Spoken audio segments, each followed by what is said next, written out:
So I think this is great because this allows everybody here. Oh, Lito's bringing me something. He's got some like latte.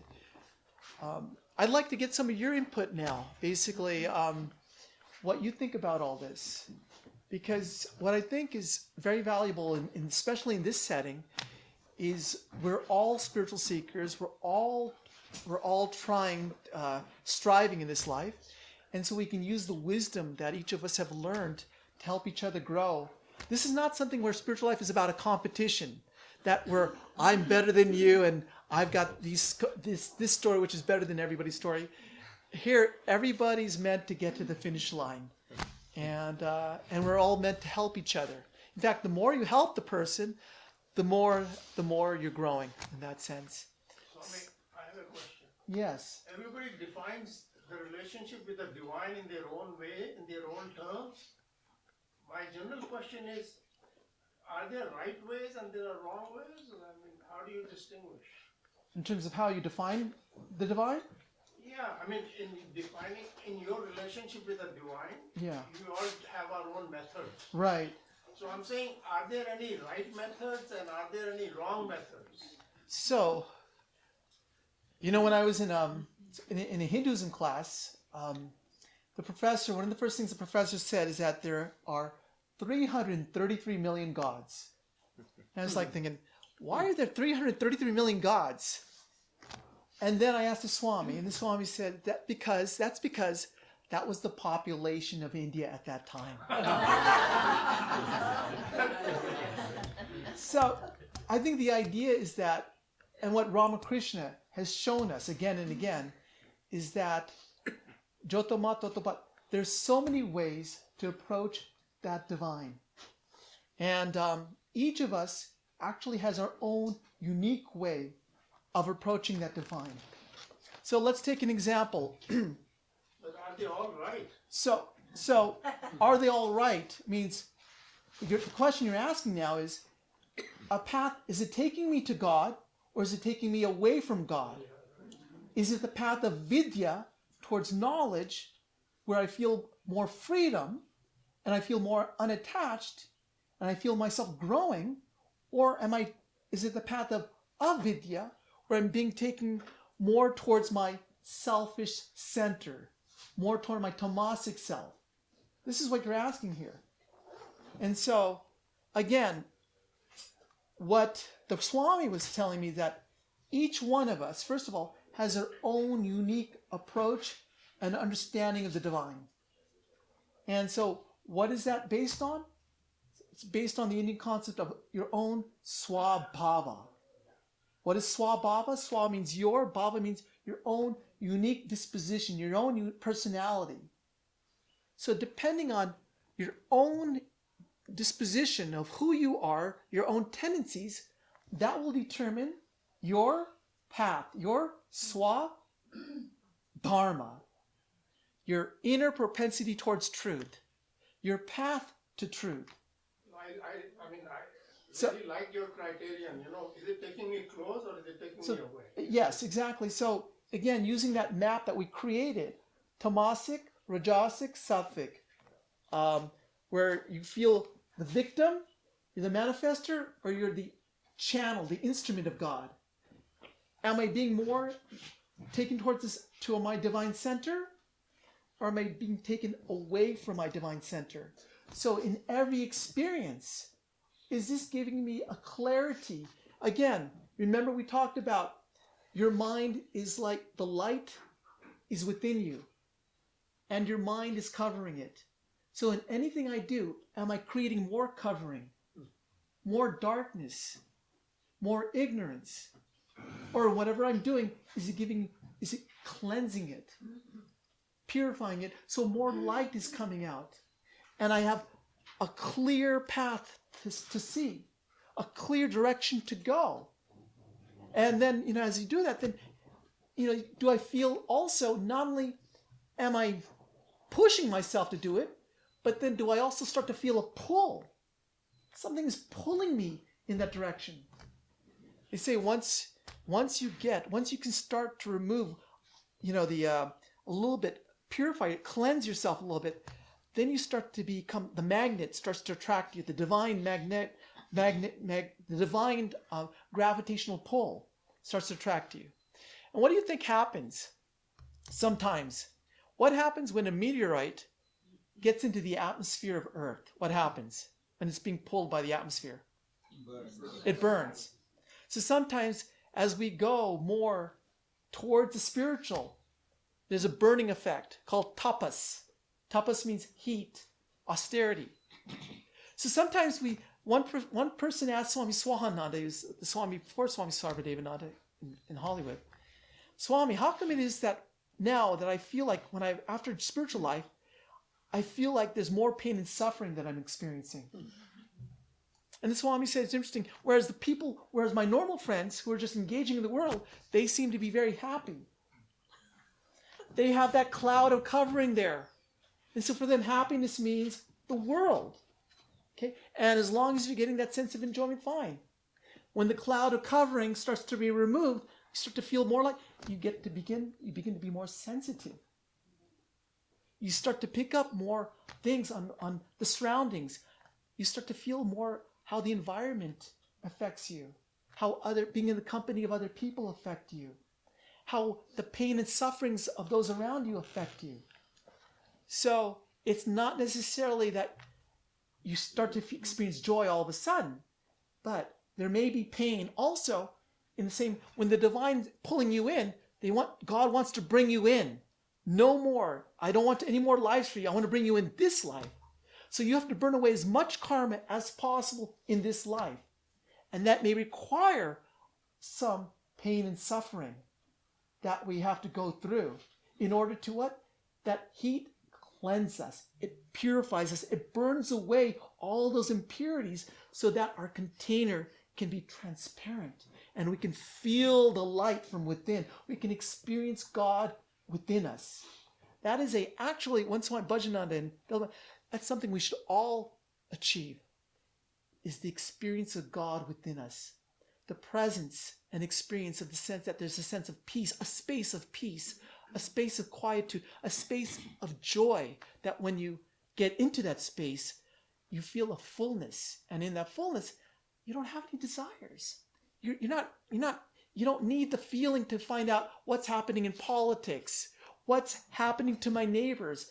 You're not going out. You're happy staying within. And that's the sattvic mode called the being mode, the witness mode, just being happy and content.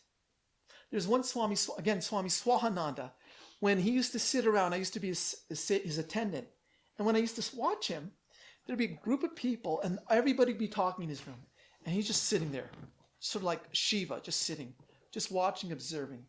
He doesn't say anything. When a question was asked to him, he'll respond.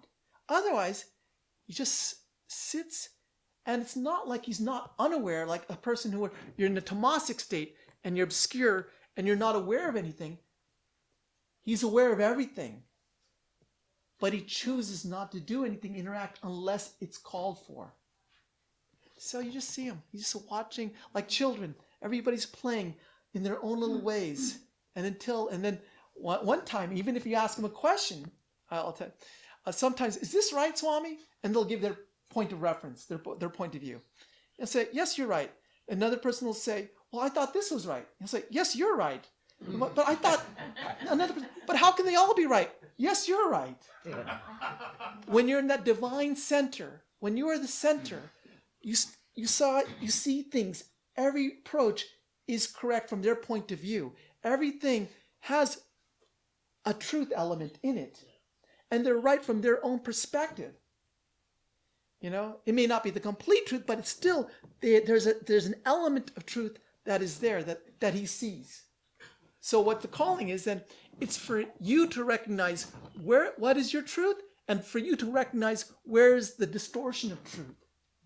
You have to hear it within yourself when you're talking to somebody and you're blaming somebody, and that person is internalizing it in a different way, whatever you're saying.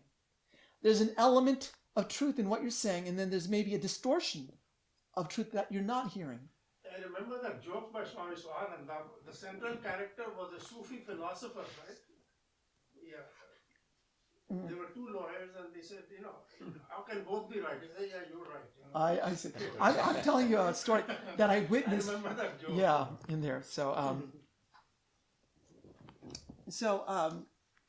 to answer your question in a simple way, is we always say, is this taking me to God, or is this taking me away from God? I love that. Yeah. And the meaning of God can be different for different people. Right. I'll give you just one more example. Ramakrishna, when we do the Ramakrishna Puja, when we do his Ramakrishna meditation dhyanam, there are 3 stanzas that we talk about. Same Ramakrishna described in 3 different ways. The first stanza describes Ramakrishna as the absolute truth, as Brahman, the infinite truth, the infinite who I am.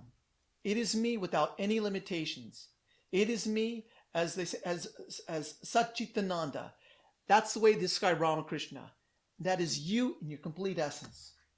The second stanza of God, same God they're talking about, they describe that same Ramakrishna as Ishvara, a consciousness permeating this entire universe, a divine consciousness.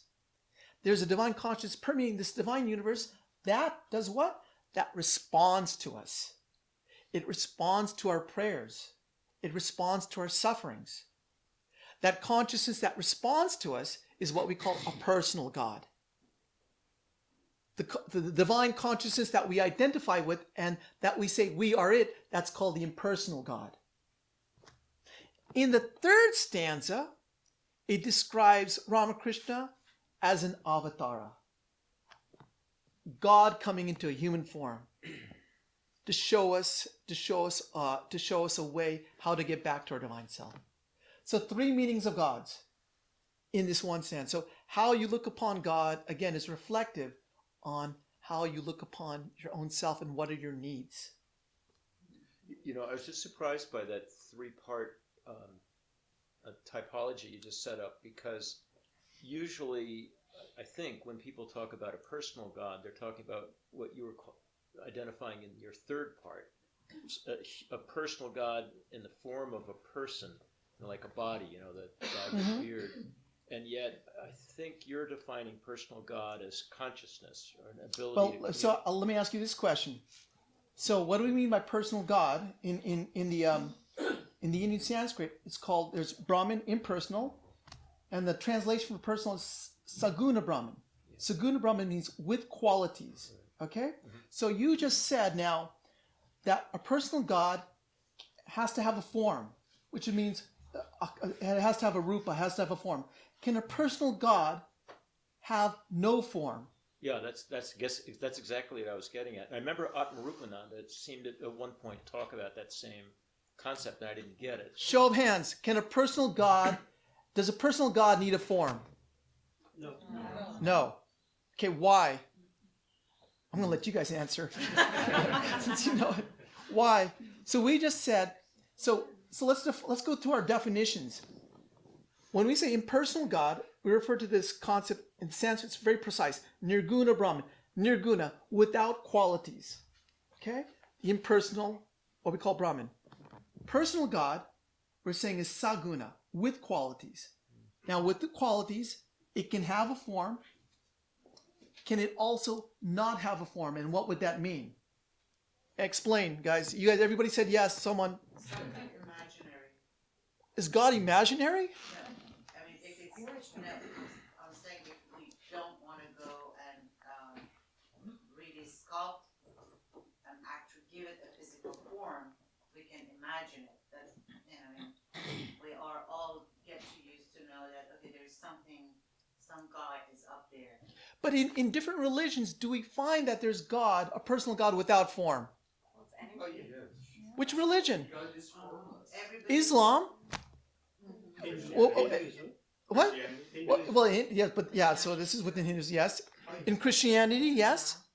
So, I mean, here we're talking about God without form. In Islam, in Christianity, so it just means that there's a presence there. It doesn't have to have a form, but that presence responds to you. It's a presence that you worship, that you pray to, but there's it responds back.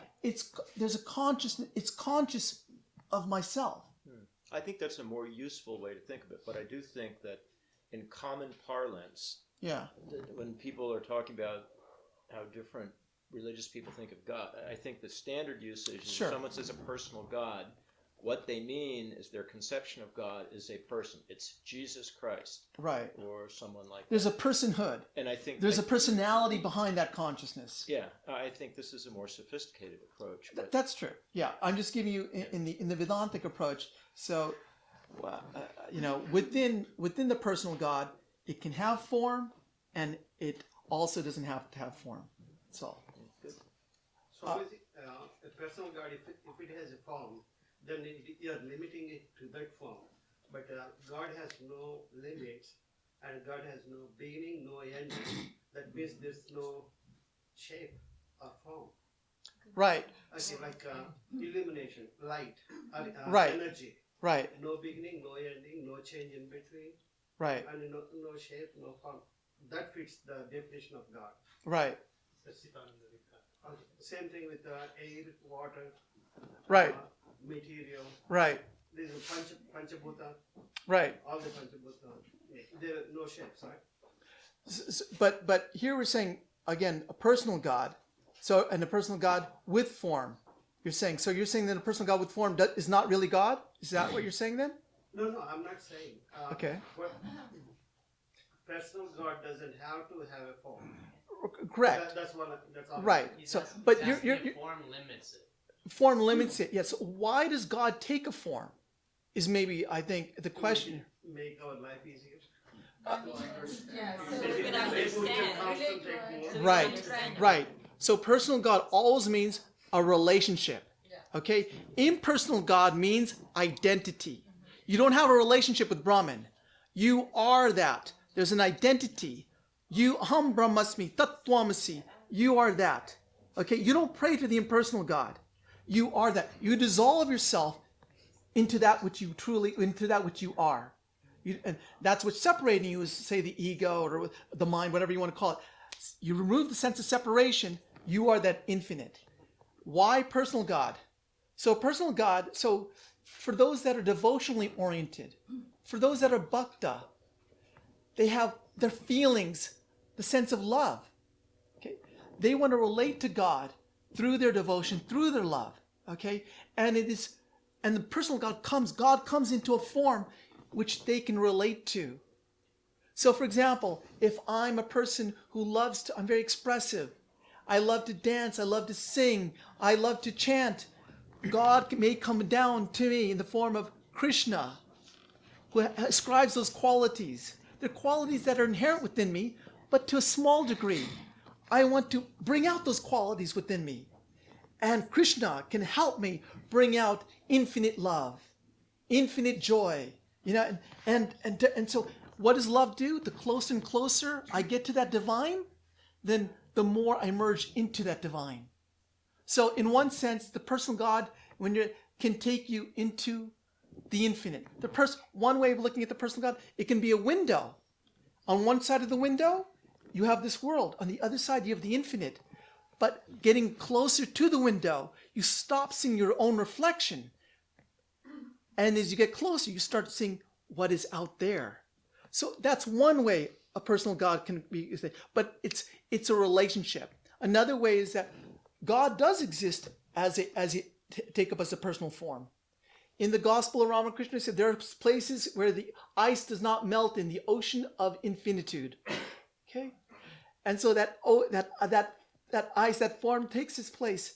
And for those people who are like Krishna devotees, like if you go to ISKCON, they don't want to merge into the ocean. They don't want to become the ocean. They want to play in the ever-presence of God and be with their God. So a personal God here to them is one that they feel unconditional love. Whatever they give, they feel just divine. They feel divine, a love so much it cannot compare to their partners. It cannot compare to their family. It was described in the Upanishads, every pore of their body feels like they describe as a sexual organ, a horripilation that's going in. that divine love. They want to feel that divine love. So, what I'm saying is God is infinite. You cannot limit God in any way. You cannot say he's just this or he's just this. Infinite the ways that God can be expressed. And it's very hard to know what God really is until we go beyond the mind. Because right now we're trying to relate to God we're trying to make the infinite limited. Okay? So the only way we can truly relate to God is by spiritually progressing. And as we get closer and closer to that divine, then we get a sense of what God really is and what God really means. And again, as we evolve, our conception of God continuously changes based on our own experience. So what you're saying is this is God, or this is a conception that I have. It's a conception that you have. And only our experience starts to change the way we see or feel or think about God. Okay, so and that's going to continuously change until we're there. Swami? Let you and then him go ahead. Maybe Vedanta makes it, fair to say, easy because, for example, in this room, what form can we point to that's not God? What can you point to that is not God? Exactly. Right. Yeah. So it's always there. It's always there. It's ever present. It's just that, again, we have to remove that layer of covering, that the haze that's covering our own lantern, our own mind, our own heart, so that we can experience it. The light, God is present right now here. Ramakrishna said when he looked at Vivekananda the first time, I see God more clearly than I see you. First, there's awareness. Then you come into the picture. God is present. First there's God, then you. I see that divinity so clear. Then within that divinity, within that light, there's a shadow that appears, and that shadow is Swami Vivekananda. So that's only by cleansing and clearing that, removing our heart, making our heart purified, our mind purified. Swamiji, I believe that God is infinite. He is omnipresent. He is everywhere. The problem I have is that I cannot imagine, visualize what infinity is. So that is why I have a personal God. When you ask, does everybody needs to have a personal God? No. Right. But having a personal God definitely helps me to focus my mind, Right. and then go to the infinity, but I can't really visualize infinity, and I think that happens to many of us. Correct. And that is why personal God is important. I worship Lord Ganesh. It is a manifest, or it is a form that I believe that focuses me towards God. And that is why personal God is important to me. And that is what we say, your eternal companion, your ever-present companion, yes. So in relationships, they say, the primary emphasis is to invest your time and energy into that relationship with the divine. And then as you get closer to the divine, as you start to move towards the divine being the center, you start to also see other human beings or your partner. You start to see they're not only physical. You start to see not only their emotional self. You start to see an ever-present divine self that they have. And that's what you start to fall in love with. That's what your unconditionality is based. Your looks come and go. Emotions come and go. But there's a presence about them that you start to love. And that presence about them that you start to love can only be experienced when you start to feel that presence within you. The same presence that's here is also there. That's true. And as you get closer to God, then the two also get closer. And you elaborated a little bit, you said that different faiths, different beliefs have different things. For Christianity, for example, even in Christianity, there is a form. Maybe it is a cross. And Sure. that focuses one's mind towards that infinity. Sure. Sure. These are all symbols, and Right. anything can be a symbol. You're right. Yeah, exactly. You had a question. I had a question about the goodness of nature. When you were speaking, I heard you mention Tamas as being inertia. Inertia, right. And I tend to associate that with Lord Shiva, the unmanifest. And my question is, as we remove ourselves from our sense objects and come to understand that we're not the doer in the actions that take place, is it possible, and this is just my vision, I guess, but is it possible to be aware in a tamas state where we recognize that we are not the doers and thus are not, doing the action, I guess? Right. So that's a good question, because tamas and sattva are easily interchanged. So what's the difference? On one hand, there's a saying like, for a tamasic person, it's like, don't just sit there, do something. Okay. And a sattva person is, don't just do something, sit there. Okay. But they're two extremes on two different polarities. So in a tamasic energy, because you're covered in ignorance, again, you're not experiencing divinity everywhere. You're not alert. Again, tamasic is all about awareness. You have you have very minimal awareness.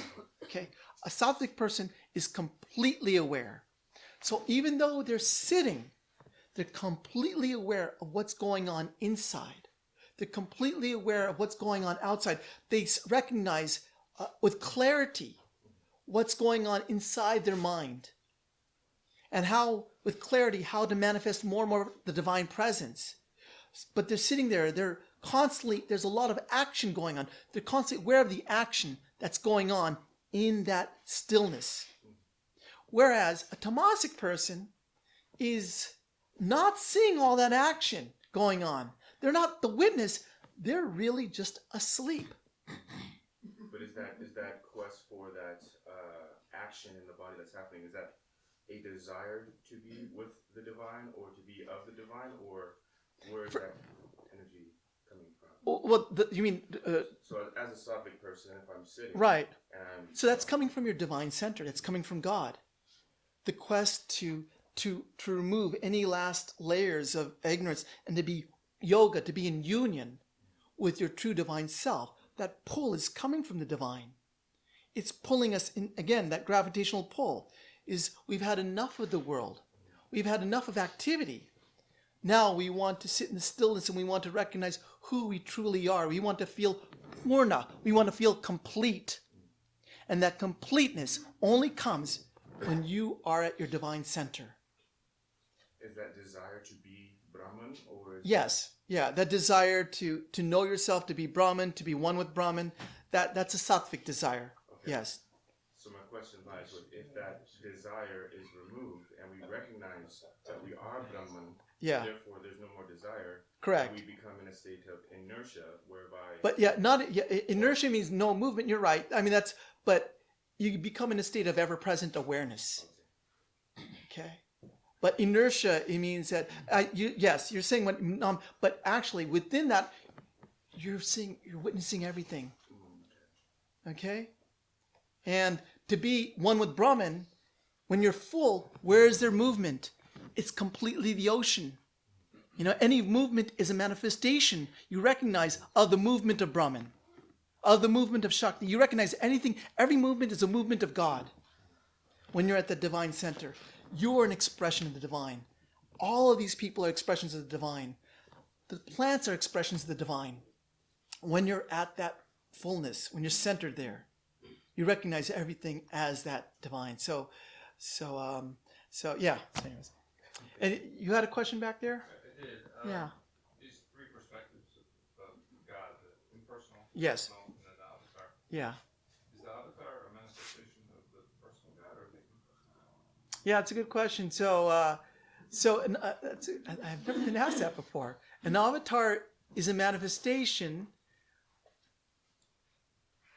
Anybody want to answer that? Oh no, it's the personal God. Usually we think of God coming like, there's going to be forms. Usually there's one divine. Avatars are usually manifestations of Vishnu. Vishnu is that which maintains this universe. Okay, he's the consciousness behind this universe. So usually that manifestation comes for a particular purpose, to go from adharma to dharma. There's a particular a corrective alignment of the universe is set in motion by having the avatar born. And so, but all of that comes from that personal God, that sense of Vishnu, that all-pervading consciousness that's prevalent everywhere. Okay, and now there's some particular purpose the divine's coming from. Just an add-on to that. So the personal God. So I grew up in a Hindu household. Right. And so Krishna, Rama, those were my personal gods. Right. They were in the temple that was in our house growing up. And Yeah. we go to the temple, and if anybody asks me about Hinduism, I immediately go to Krishna, or describe Krishna. Right. But it's funny, but when I pray to God, and I don't see Krishna. I don't see angels. Okay. So my personal God just sort of is this formless Sure. presence that I speak with. Sure. It's fine. So I don't know. Is that a fourth perspective of God? Well, again, all of these things, all these manifestations are coming from one source. That one source is what you're calling that personal God. I used a Sanskrit term called Ishvara. Ishvara is the generic name for the personal God. There's one consciousness, there's one presence that's pervading this entire universe. Okay? And that's what we're calling the personal God. And now that presence can manifest. The ocean can form into an ice cube, can solidify to an ice for a particular need. So, Krishna, when you think of Krishna, what do you think? You're thinking of love. You're thinking of singing, the God that reminds us. So for people who are have that bhakti element in them, they want to relate to the divine through love. When people are more introspective, meditative, that same divine presence, Ishvara, comes in the form of Shiva. And what are the qualities of Shiva? Shiva's one that's very easy to please, one that's sitting in meditation. If you're introspective, meditative, you may find you like Shiva. Okay? Or there's Mother Durga. So I love God as mother. I want to be taken care of maternally. I want the unconditional love that only a mother can give. So for me, I relate to that same divine presence as mother. So you'll see, in India, we celebrate all these seasons. So the one divine presence, and when it's fall time, we recognize nature. We recognize her plenitude. Nature is coming, and there's this abundance. Thanksgiving, food, the rivers are flooded. It's so much. We recognize that one divine presence creating all this. And we recognize that divine presence as mother, a mother who gives the plenitude to her children. So we worship in fall that divine presence as the divine mother, Durga, Saraswati. And then as winter comes along, then the season starts to get very, very cold, and there's not much to offer. There's only leaves, water, and everything's in hibernation. We recognize that same divine presence as Shiva. Shiva, who's sitting in meditation. And there's only leaves and water to offer, so he accepts that. And then as spring starts to come up around, all of a sudden, we start to feel active. Spring, flowers blooming, spring, things are jumping. All of a sudden we start to see that same divine manifestation comes as Krishna, holy, the festival of colors. We want music, we want dance. So we celebrate that same, we worship that same divine presence as say, Krishna, the God of love. So again, it could be depending on where your mindset is. And as you grow and our mind shifts, our needs shift. We relate to the divine in a different way. Yes. I have a question about your lecture. Yeah. I don't really know how to relate the two, but I'll use your example of when you were folding the laundry and Right. you became frustrated frustrated and you had to try to regroup or recenter yourself to get through it, and then Right. you kind of throw up your hands. My question is kind of like, basically when you say that you're giving from a source of wholeness within yourself, Yeah. how you give to your relationships outside of yourself. My question is basically how that ties into when you find yourself giving. Like, I know I've been in a place where when I've practiced having a lot of gratitude for the blessings in my life, I find that they keep coming back to me. But then something happens, like your instance of folding the laundry and getting frustrated, where I lose that connection and I'm not able to give to my relationships outside in that same source where it's returning and it's bouncing back and forth. Right. And my question is, how do you get back, or is there a way to refocus, and how that related to your lecture, if that was what your intention was? Right. Well, I think the first thing to do is that, as you've done, is to recognize that you're getting frustrated. To recognize, and that recognition automatically helps. It helps release you. I'll give you an example. I had to go to Santa Barbara, I think 2 weeks ago, and I was sitting in a car. What happened was, from the 405, I was getting onto the 101, and the on-ramp from the 405 to the 1, there was a truck that had tipped over. And so I was caught into the transition, and I couldn't do anything about it. And there's a divider, so I couldn't get back onto the 405. I was on the on-ramp into the 101. So we just sat there for 1 hour, for 2 hours. And as you can imagine, started getting frustrated. At first you're there, you're okay, everything's fine. You're wondering when it's going to happen, and then you can't do anything because you're deadlocked. After 2 hours, you start to go through this victim consciousness. I start blaming people, like, oh, why did my dad tell me to go at this time? Why in this direction? And I'm looking for people to blame because I'm frustrated. Okay, and so I'm going through this struggle of going through this, and then you got to go to the bathroom also, and you're getting more frustrated. And then you're just in this mode when all of a sudden what happens? The car next to me starts honking their horn. Boom, boom, boom, boom. And they're really frustrated. And what happens within myself? All of a sudden it's like a jolt. I wake up. It's like, wait a minute. Boy, that guy's really angry. What's he so angry about? It wakes you up out of your automatic mode of consciousness. I was in an unconscious mode. With with zero awareness, I'm floating through this stream of unconsciousness. His honking all of a sudden wakes me up. I wake up. Then all of a sudden, I start to think, okay, well, I'm here. There's nothing I can do about it. Let me get my lecture notes out, and let me start preparing for my talk that I have to do in Santa Barbara. So all of a sudden, I start to accept where I am and accept the situation. And in that acceptance, what starts to happen, everything starts to become okay. Oh, my body, which was tense, starts to release. The need to go to the bathroom the pressure starts to release. And I'm just content. And I start to study, and I start to gain insights into what I'm doing. So the first thing is the observation or the recognition that I'm in a state of tamas. This is my limitation. This is what I can give before I start expecting in return. And if my expectations are not met, I'm getting frustrated.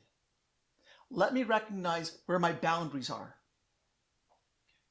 So that's I think that's an incredible first step to have that awareness.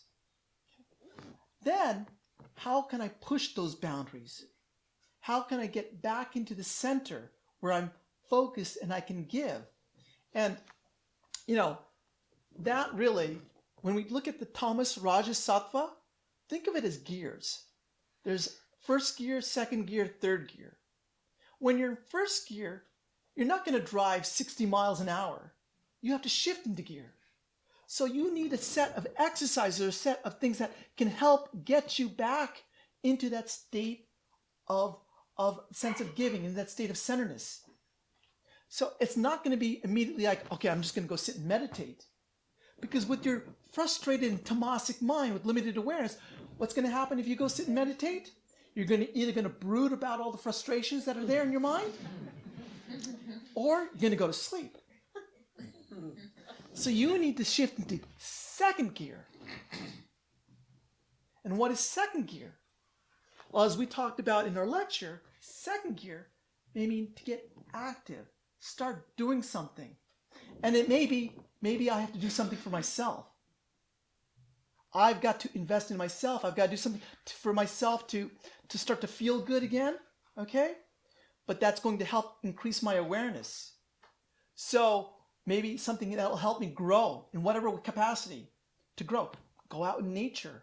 Go do something with movement to get you out of that me-centered state, the pathetic state where I find myself difficult, that I've frustrated. Because I'm expecting something means that my energy is kind of low right now. I'm at a state where I need something back. So I need to get recharged. So how can you get recharged? And when you're recharged again, whether it's by going out in nature, doing spiritual practices, reading holy books, whatever's going to help give you more awareness, to get you charged so that you can feel complete, then you give. So it's basically, going from small steps, recognition, and with recognition, what are the first steps that I can take to help get me out of this into a state of awareness? Oh my God. Somebody else, please repeat it.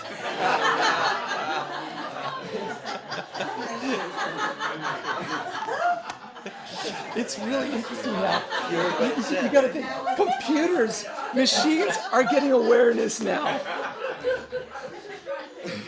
Talk about artificial intelligence. No, they've been talking about that. Can computers gain intelligence? Can they get awareness?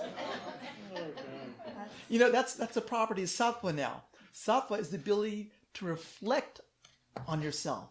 In Kashmir Shaivism, there's a religion called Kashmir Shaivism, where they talk about consciousness has two properties. It has the property to illumine something, to bring into awareness. It also has the property, it's called prakasha, is to illumine. Vimarsha is the ability to reflect back on itself. The ability to reflect back, to think, to reflect back, is this right? That reflection is a necessary step that we have to have in whatever we're doing. Because it answers his question. Is this taking me to God, or is this taking me away from God? So we always have to reflect back. So whenever you're doing something, as you're giving, reflect, is this helping me grow? Am I feeling charged? Or am I feeling my energy diminishing? And if so, that's when I need to take a step back. It's 1 o'clock, so I think, are we all good now? Everything? One. Oh, okay. Yes, go ahead. How much longer until you moved? Sorry, I just want to know the end of the story. Oh, how much? Oh. So it was about 2.5 hours later. So half an hour after I became alert. Half an hour after that, then things started to move. Yeah. So I mean, wait. She had a question. Go ahead. I just wanted to say something I had heard this week because you had mentioned reflecting on God, going out in nature. Yes. So somebody had mentioned the word God. The acronym would be go outside. Go. When you think of God. Yes. Go outside. Okay. Because there's God in those two words. That's true. I mean, in one sense, as we develop these sattva qualities, that clarity, what starts to happen is we start to recognize, we get delight in the simple joys of life. So you see the colors of nature. You see the colors, the leaves, the formations, and you get joy in that. Previously, what's been happening is that when we're in a rajasic state, we need constant stimulation to give us that joy. So if it's 1 chocolate bar, after a while it's 2 chocolate bars, and it's 3 chocolate bars. And then what happens is from that rajasic, we need more and more stimulation. When we're not getting it, we go into a depression, into a tamasic state. So what you're saying in this sense is that with sattva, by gaining more and more sattva, clarity, we can go out into the presence of nature and enjoy the subtleties of life. And that, if you can do that, that's a great spiritual evolvement. We feel the presence of the divine there. So, but why also nature? Because it helps you reflect back. It puts you in a mode of reflection. Puts you in a mode of reflecting where you are now and where you should be going. And are you doing that? So I think, in any relationship, a spiritual relationship has that quality of reflecting back onto ourselves. Am I growing in this relationship? Am I moving in this relationship? Is there clarity being? So that's nature, people, whatever gives us that ability, sattva, reflective quality, balance, equilibrium. So I have one more question. Yeah, sure. What do we do about this voice in your head throughout this process, that a blaming voice, constantly blaming, and it's not blaming anyone but yourself, and then this yourself is, you can watch this yourself. I'm aware of this yourself. Right. I'm aware of the self. I know that this self is blaming, and this voice is anything and everything I do is just some blame. So remember what I said in the talk? When you're in the tamasic state, one of the things that a tamasic quality is that we tend to blame. We tend to blame people. We tend to blame situations other than ourselves. So here, now, if we start to blame ourselves, what is it that we're blaming? Are we? Now, let me just ask: are we really blaming what we did, or is it that it's the ignorance that we should be blaming? It's not really our fault in what happened. We're in an ignorant state. There's an ignorance that is covering us. Even when others do things that we feel is not right, they're in a state of ignorance. So in this sense, what we do is you really forgive. It releases you from you blame the ignorance, but don't blame yourself. But then I repeat the damn thing again. So, I do it. right. I blame myself, and then I do it again. Okay, so, right. So then, I blame myself again. right. So, in a circle. It's in that circle. But I'm aware of this. Okay, so then the next step is then, if you're aware of the circle that you're getting in, now, how do you get out? That's where I'm stuck. Okay, but you have to bring more of that. Sometimes I'm not sure whether this is my true self is talking to me, or is it another ego is talking to me? Is it what is it? It's just my mind's split in 2 different talk. Again, yeah. So they say there's 2 in us. Ramakrishna said there's 2 in me. There's the Divine Mother, and then there's the devotee. In one sense, the higher mind and the lower mind, in one sense. And when that higher mind, when that becomes, activated, when we start to feel the presence of the divine, that becomes our true voice, not our parents' voice, not the voice of society, not the voice that is also being echoed, things that we've heard. Sometimes I give you responses on things that I've heard. These are voices that I've heard from what others have said. There's also a true, genuine voice within me, that divine, that this is what it is. So, again, but the question then again is then going back to, is this damage? Do I feel like this is something that's not good for me? Is this taking me towards my divine? Am I gaining more awareness, or am I getting stuck? I'm getting less aware. I'm not growing from this situation. Even a negative situation, even if it's still good, if it gives you a positive growth. The mother comes to us in many forms, sometimes in positive ways, sometimes in negative ways, to teach us lessons for us to move on. So is this a lesson that keeps coming up. And if it is a lesson, you're going to have to learn that lesson. Because if you don't learn that lesson, it's going to continue to come again and again. So the thing is, then you have to be able, why is it that I'm not able to move out of this? Why am I in this tamasic state? What is holding me? And and these are some really deep-seated things that sometimes we find it's very difficult. It's not so easy just to say, I'll go and move.